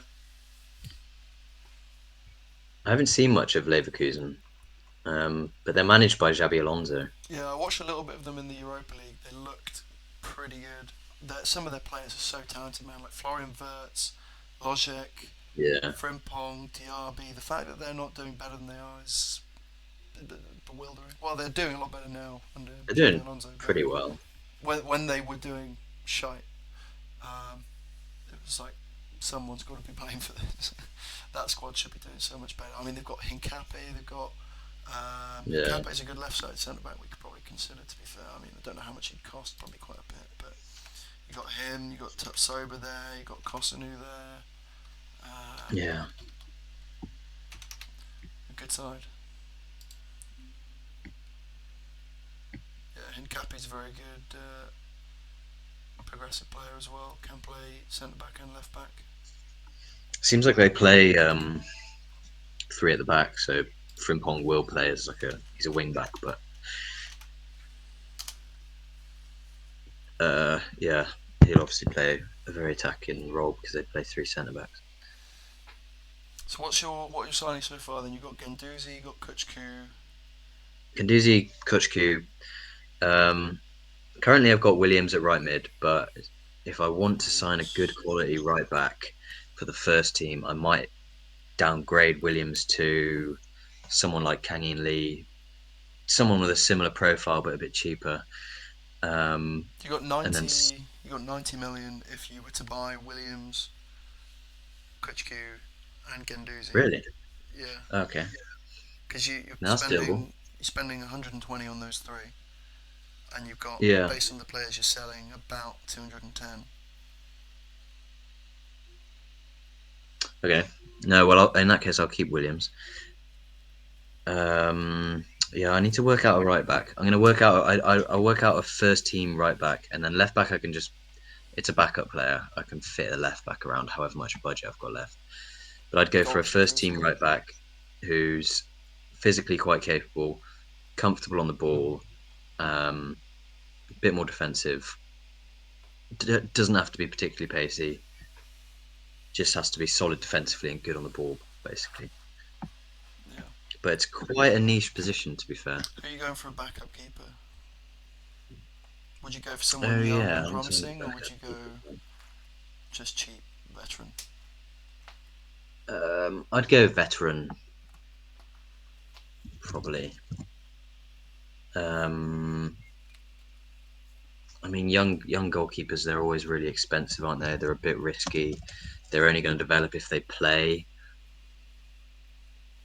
So yeah, what about Matthew Ryan? Yeah, could go Matt Ryan. You could also look at someone like Where does he go? Dean Henderson, because I think his contract's running out. He would end up being like, I don't think United really want him. I think they're going to sign like Raya or No, Sanchez to go along with De Gea. he'll go to start somewhere though, won't he? Um, Perhaps. I'm not sure really. It's hard to say. You'd think he would.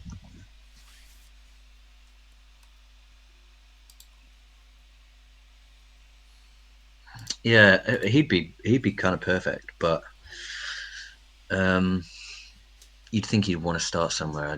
I couldn't see the transfer happening because I think he would rather go to a team where he's going to play. Matt Ryan plays at Alkmaar.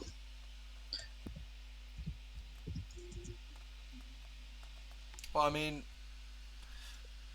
yeah, backup goalkeepers just if you're going at that kind of level where it's just like a couple of mil, then you could pretty much sign anyone from a random league or championship side, maybe, or You can, yeah. It needs to be a player who basically can sweep a little bit and play with his feet. or But yeah, apart from that, I'm not. It's not you could sign fussy. someone from a relegation side, for example. Who plays for relegated? Neto. Melier.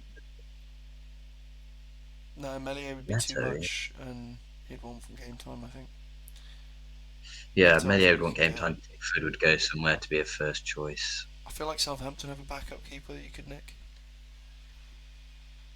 Uh, Not 100% let's have a sure. look.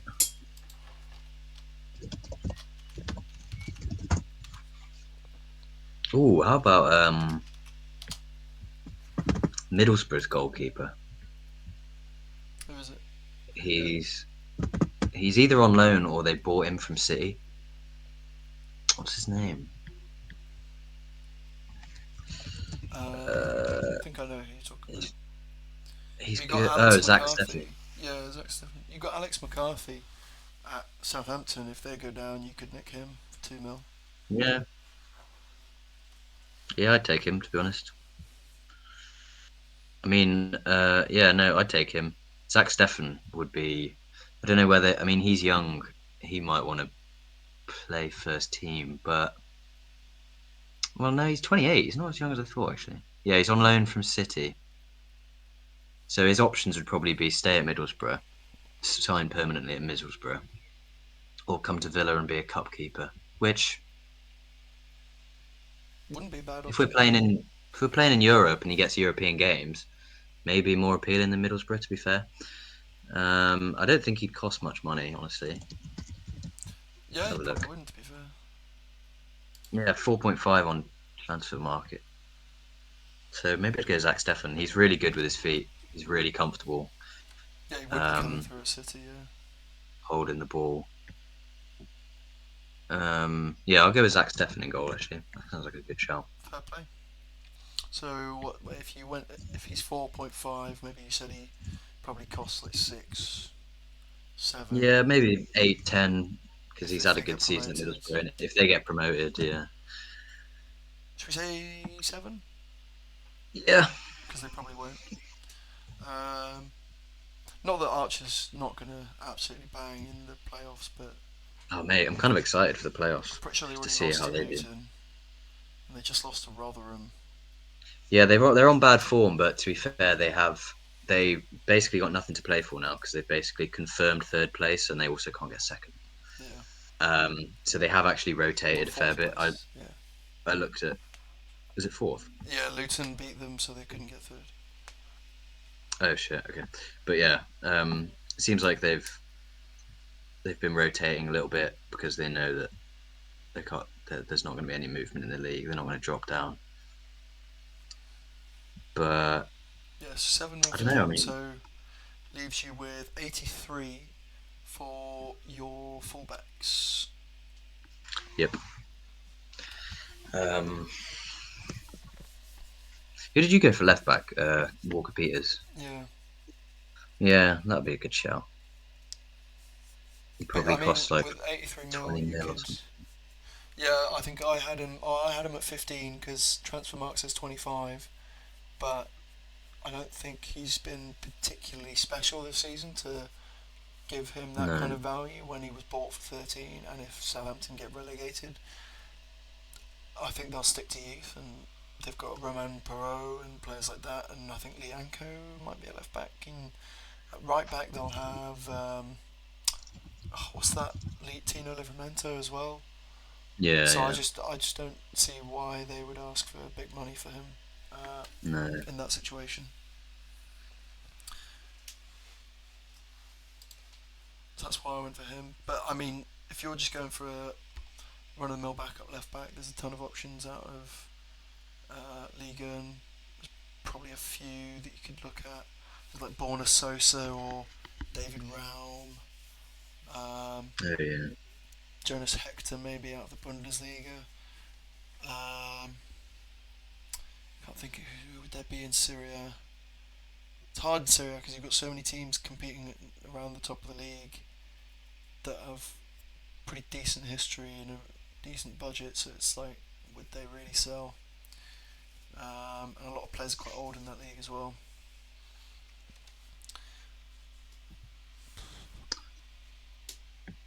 Or you could go for someone else out of La Liga, but I don't really know anything about La Liga. No, me neither. There was a couple of Um, players I looked at. One of them was Jose Gaia for 35, I think. I think he's got like a year left on his mhm. deal from Valencia. He's a quality attacking left back. If you wanted to go for him, I was watching. I was watching Sociedad played. They beat Real Madrid the other day. yeah. Yesterday, maybe. Their left back had a good game. Who was that? Um, he's called like Munoz or something. He's just like he's nothing outstanding, but he played in a fairly similar role, quite an offensive fullback.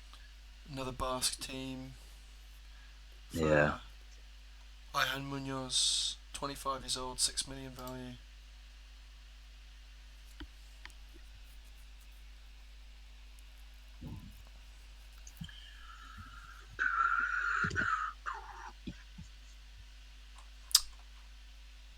Let's have a look at him on FPRF. How good is he? What does he do in his games? That's probably more the question we're asking.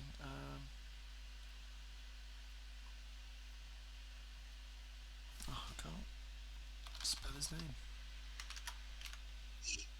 Oh, there he is. What does he get up to?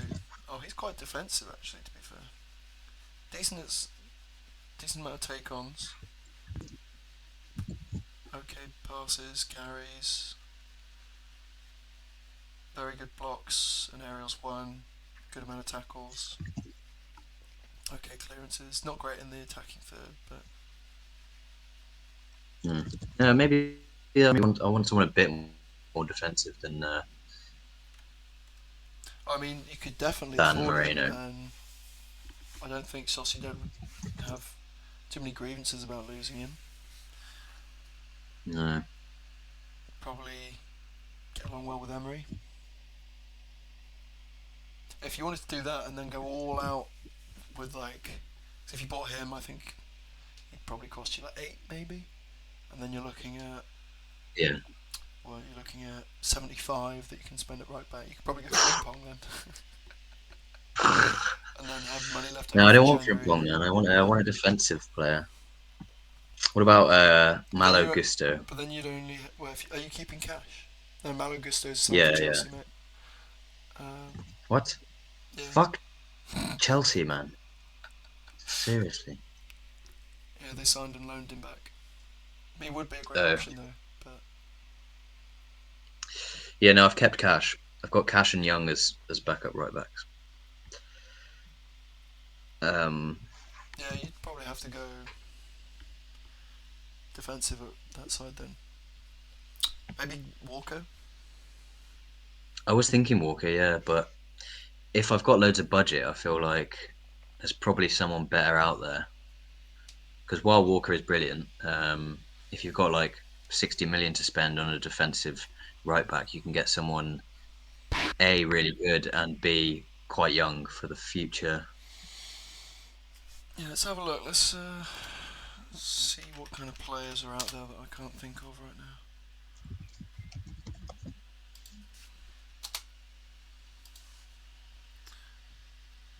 Is Mazraoui completely unrealistic?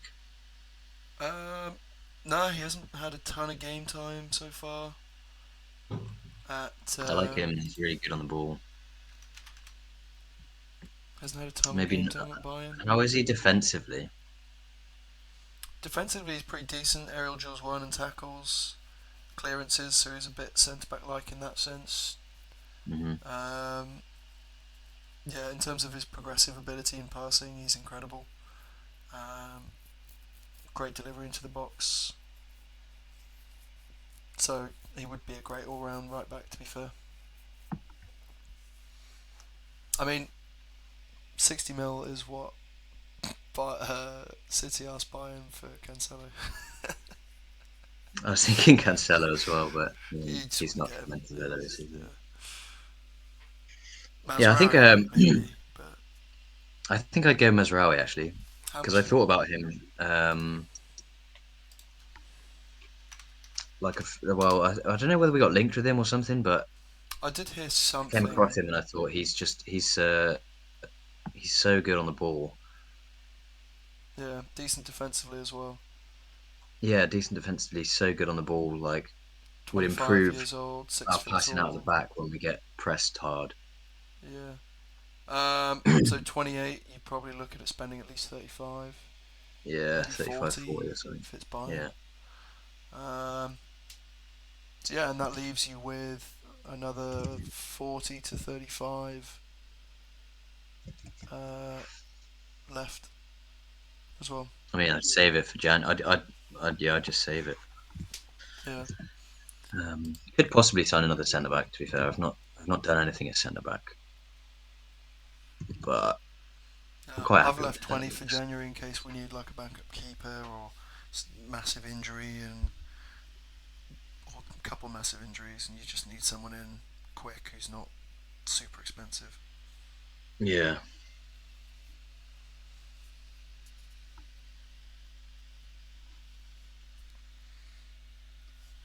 Um, What are you going to do? yeah. I mean, that's my.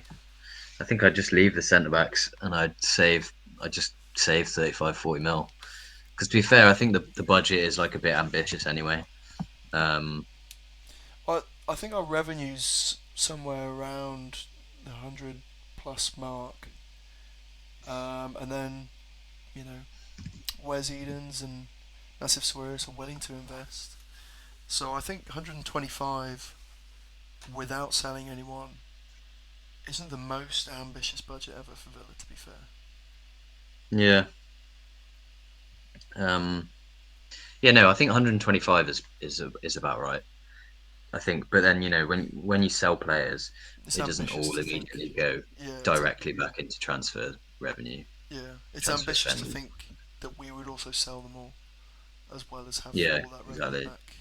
So I think realistically, I could see us spending 150-ish, maybe a bit more, maybe a bit less, depending on various factors Yeah. that we can't really predict. But to be fair, with 20 million left off my budget, um, you sort of end up kind of probably accounting for that anyway. Yeah, Um, so my eventual squad would be in terms of forwards, strikers. We've got Watkins, Archer, and Guiri. I think Archer could fill in for either of those players. He's kind of shown that level of talent in terms of he can drop deep, assist, dribble. He can run in behind, beat the keeper, that sort of thing. Um, he might not be as great in the air, but when he does get connect in the air, I think he's got a pretty good header on him. Wingers, I've got Traore, Badace, Kangin Lee, and Nelson, Reese Nelson. Um, so sort of no one incredible there, but a few options that you can rotate, and the best performers will rise to the top pretty quick. As well, Guiri can switch out into that winger spot. Um, Obviously, the Ramses and Buendia also play in those sort of hybrid 10 winger roles.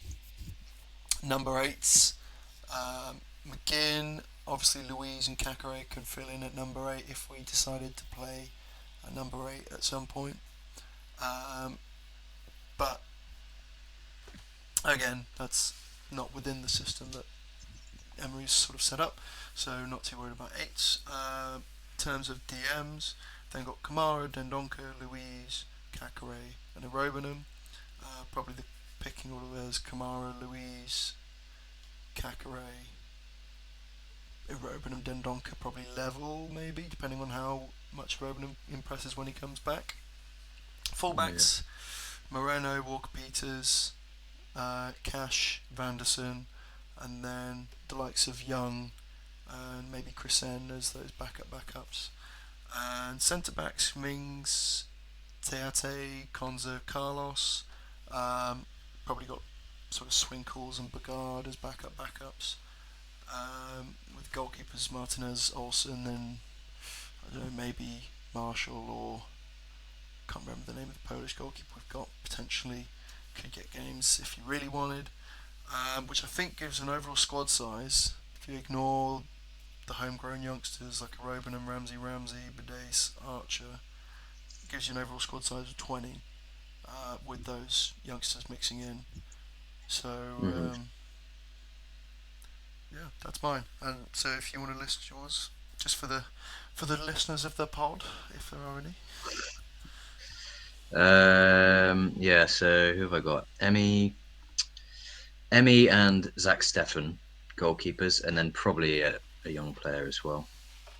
Who are Sinazalo and Well, I think Sinisalo will probably get moved on. He's like 21, 22 at this point and hasn't really? really impressed when he's gone out on loan. We've got So what's younger the is it Marshall players, the other guy? Marshall and Zyke, who look a little bit better.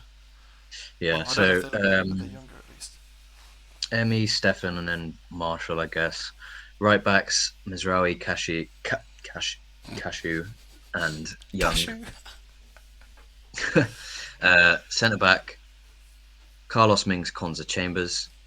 Left back: Moreno and Munoz, and then probably Young as a third option. Possibly a youth player, possibly Ben Crescent. Don't know. I feel like he's probably due another loan. Um, Centre mids: Kamara, Louise, McGinn, Gunduzi, Irobenham. Left mid or attacking mid: Ramsey, Buendia, Koshku, and Aaron Ramsey. Right mid: Williams, McGinn, Traore, and Philogene Badace, or maybe loan him. Attacking mid slash second striker: Koshku, Buendia, Aaron Ramsey, and striker Watkins, Duran Archer. And that's the whole squad. So that's what, 10, 14, 17, 18, 19, Minus 23. the youth players because they don't technically count as Yeah, squad so that I think basis. So that's 21, taking out the youth players. minus Badace, Ramsey, Archer. Is it? Well, Badace, both Ramseys technically count, don't they? So there's one, two, three, four. I A Robin suppose, and yeah. five. Yeah, and I guess the keeper as well. But Oh yeah. Okay, so that gives you squad size of like 21. 20, I think 20 if we're including Jacob Ramsey as well. I think it's the same as me, to be fair. So yeah, there you go. Squad sizes that fit Premier League regulations. Homegrown players, youngsters, big new signings that fit the system. It's exciting stuff. I Bit mean, of a it would be hierarchy. completely Signers. insane.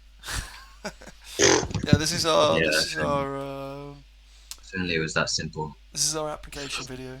We'll send it. We'll send it in.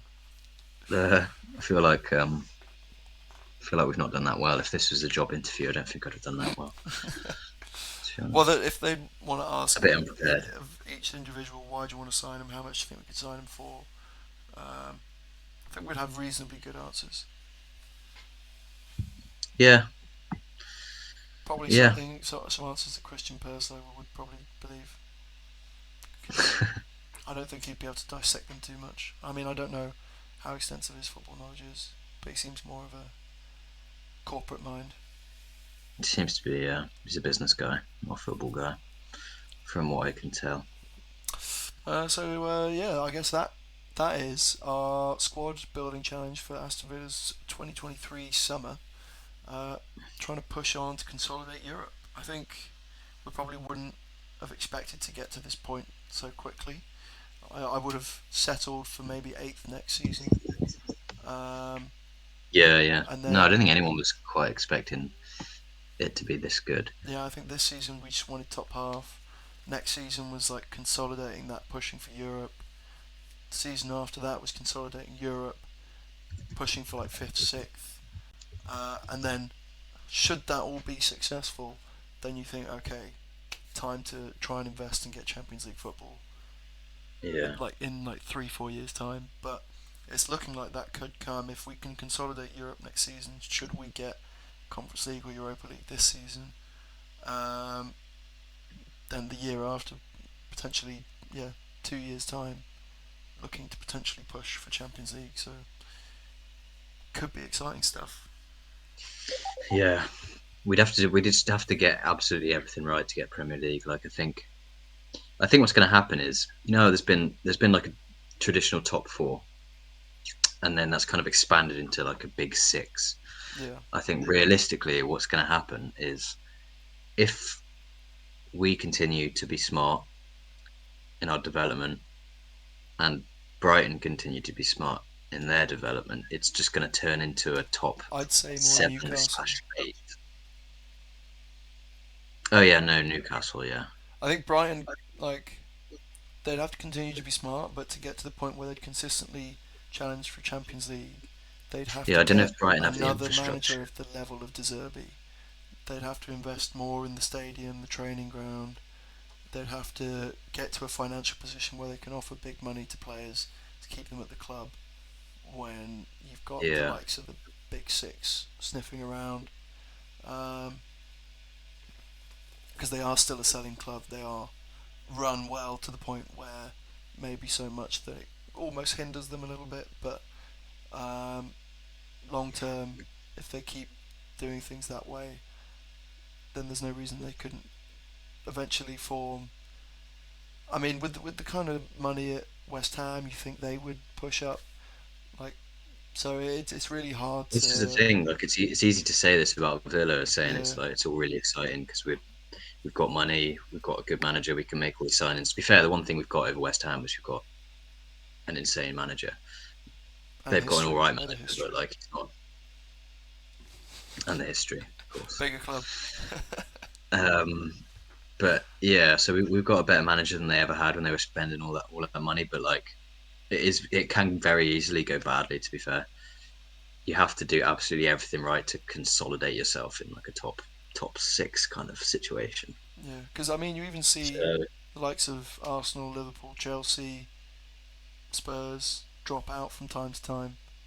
Um, well, I that's mean, that's where we yeah, want to be at. Is where we want to be at the point where if we have a bad season, we drop out, but we've got like the infrastructure, the stature, the level of player where we can keep some good players and then get back in it the next season. Whereas, at the moment, it's if we have a brilliant season, we'll get there.